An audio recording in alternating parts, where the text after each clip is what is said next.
Back with some hound dog stuff this time. Got Seth. What's up, everybody? So we've been doing a lot of sight hound stuff, some falconry dogs and bird dog stuff, and realized we hadn't even touched in on the tree hound game in a while. Yeah, well, we got got a lion tree from earlier in the year that was a little interesting, had a handful of high notes that made it fun. But it all started off with a really old track that I just cut. I know there's this canyon way off the road that I really like to walk into it to look down it. And the track, it wasn't last night's track. It was I don't want to exaggerate, but it was sometime 24 hours because it had blown in and frosted over. Enough so that I had to, get down and blow out the track to get the fluff out.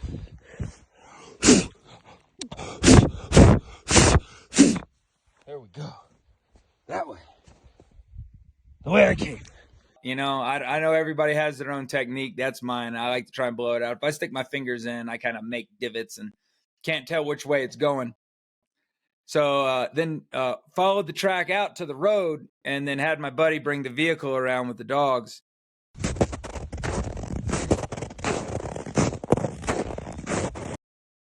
Then walked down the road for a while because he just kind of petered down the road. I hadn't gone to that road yet. I probably should have started there. But then found out where he dumped off the road, and into the snow. And the track had freshened up a little bit, but it was still pretty old. So I pulled my best track starter out, Rusty, and got him going on it.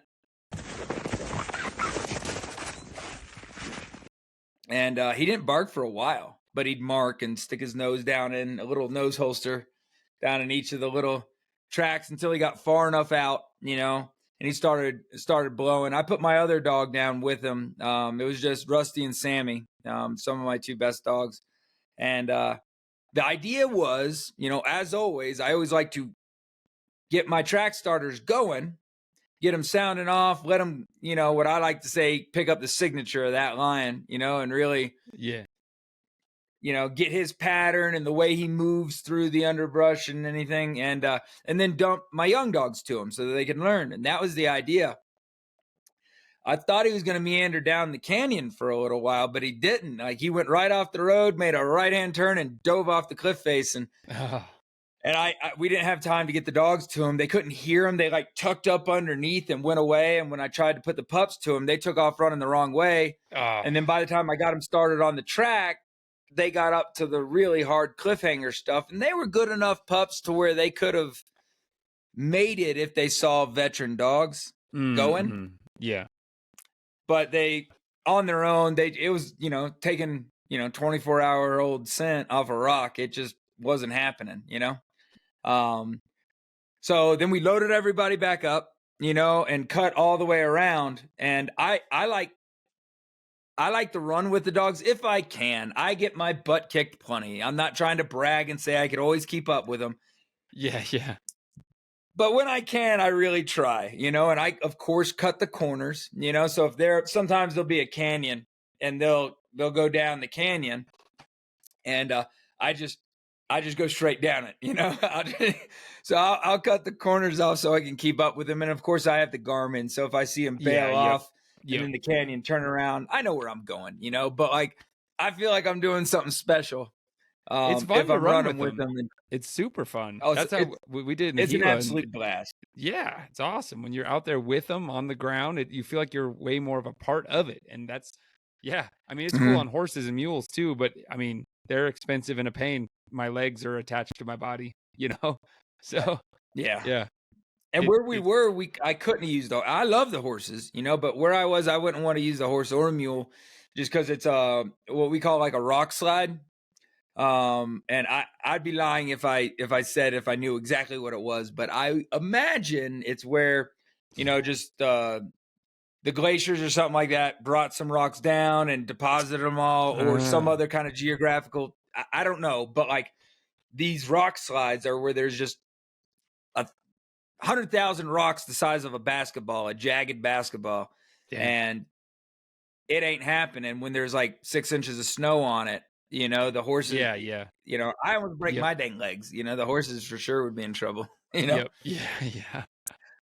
But anyway, so I take off running after it, and that like I said, I feel like I'm doing something. I feel fun when I'm running it, and sometimes I could get ahead of them, and I'll run the track, and they're barking behind me, and they go blazing past me, and my adrenaline goes crazy. That's cool. So That is awesome. Yeah. it really is a whole lot of fun.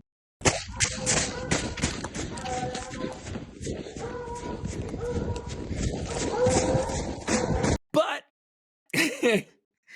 if you look at your Garmin trying to cut a corner while running, you can catch a stick in the face. And that's what happened to me. And I'm not really working with much to begin with. And when I get a stick in the face, it even makes it worse, you know? Look at this face, everybody. Look at this face.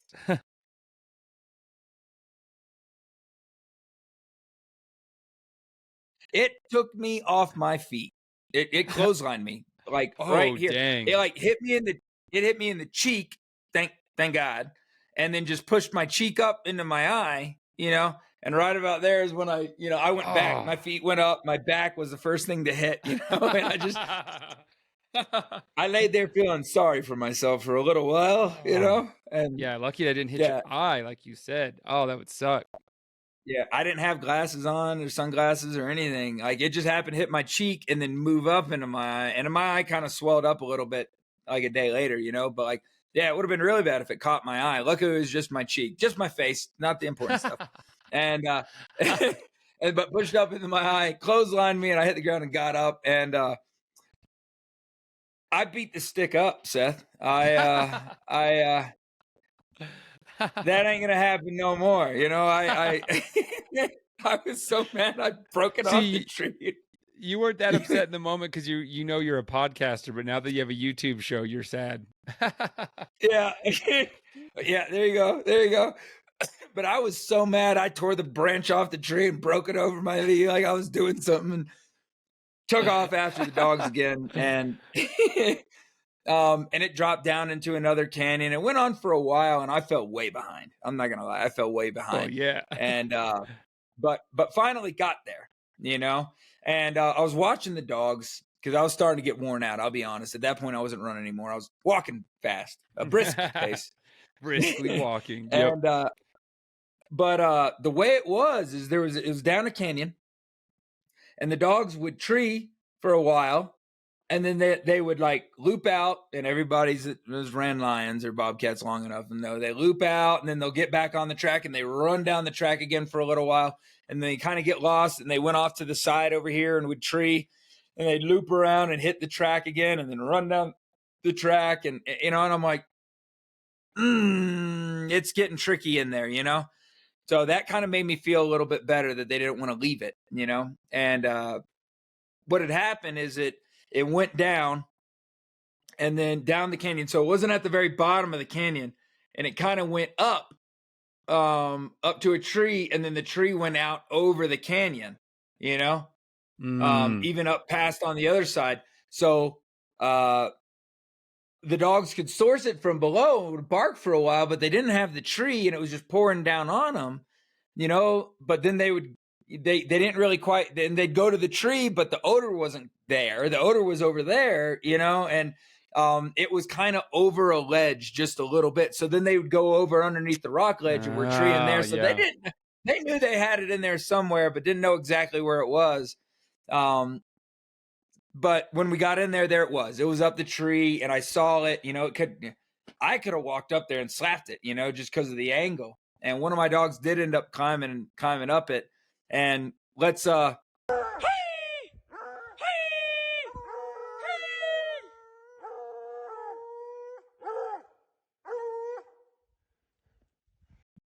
you know, there's the video, you know. So you can kind of see him up there, and I was encouraging him at that point. I only had my 2 veteran dogs there. That was it, you know. And but so he's up in this tree, you know. So, you know, let's see. I want to know. This is one of my favorite parts. It's kind of like a lion hunter's Easter egg hunt. Yeah, so this is cool. This is really cool. Can you see him? We'll stop for a second or whatever and give you a second. There's a dog and a lion in this picture. that you can see. Might be hard, but they're there. The lion's, of course, is closer to the top, and the dog's about 2/3 of the way down. You're making it easy, Chad. They ain't gonna find it. I'm sure a bunch of people will, but I kicked my butt. I was like, when I was looking at it later, I was like, what the heck? What did I take a picture of here? But here it is.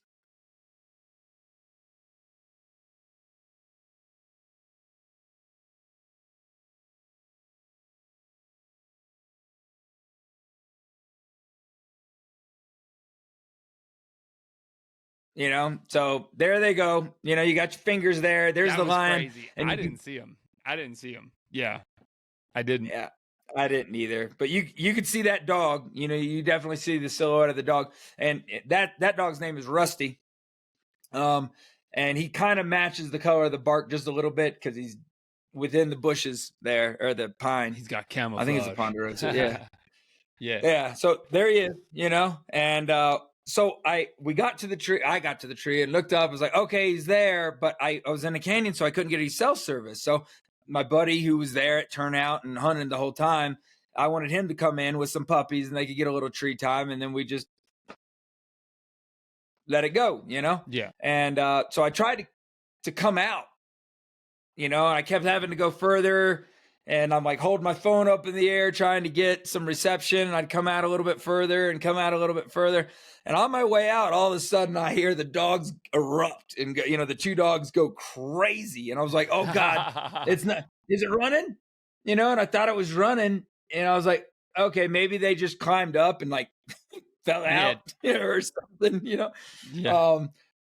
Yeah, but I didn't know, so I just hurried up, and then I heard him start treeing again. So I'm like, okay, we're good. And I told my buddy, hey, cut loose a few pups, and come on in. And I made my way back in and saw what had happened is he bailed out of that tree. I guess when I came in and saw the lion, he saw me. He freaked out. And my dogs were way off below the tree, and I was like, all right, I'm leaving. He goes, that shaved monkey's gone, right? So he probably came running down the tree, and then my dogs probably saw him coming down because they were in the bottom of the canyon. Saw him coming down and met him at the bottom of the tree and sent him up another tree that wasn't far away. They punching up. They're punching up. Yeah, exactly. And so you could tell he didn't go very far at all, and how high he was up in that second tree. There was a bunch of tree branches. Oh, see that my plus signs there? Yeah. So there was a bunch of branches he could have stopped at. So they must have heated him up pretty good at the bottom because he went straight to the top, and he's like, all right, maybe they're tougher than I thought. Yeah. Yeah. So I'm glad he treed up again. But yeah, that was only like, I don't know, 10 yards away. Maybe 15, How long was the first right race? Up the next tree. Good. Oh gosh. Time's kind of hard. I never do my due diligence, and oftentimes I forget to reset my hunt, or just never look at it afterwards. Forget to turn it off and drive all the way home.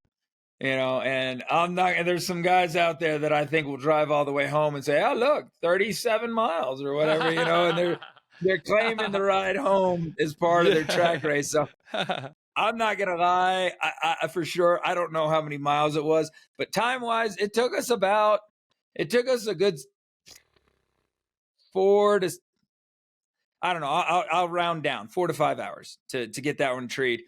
And we didn't have much good barking for probably the first hour, Oh wow, they were grinding. And they were grinding away. But those were my two best dogs too. Like I honestly didn't think I had really good odds until we made it out on the road and it started looking a little bit better.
But yeah, it was a great tree. It was a good lion. Took some good pictures, some good video.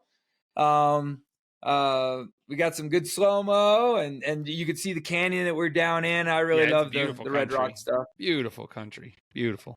Yeah. So, and it's a lot of fun, man. Tree and stuff is pretty rad. Did you harvest the lion? No, that was just a tree and free.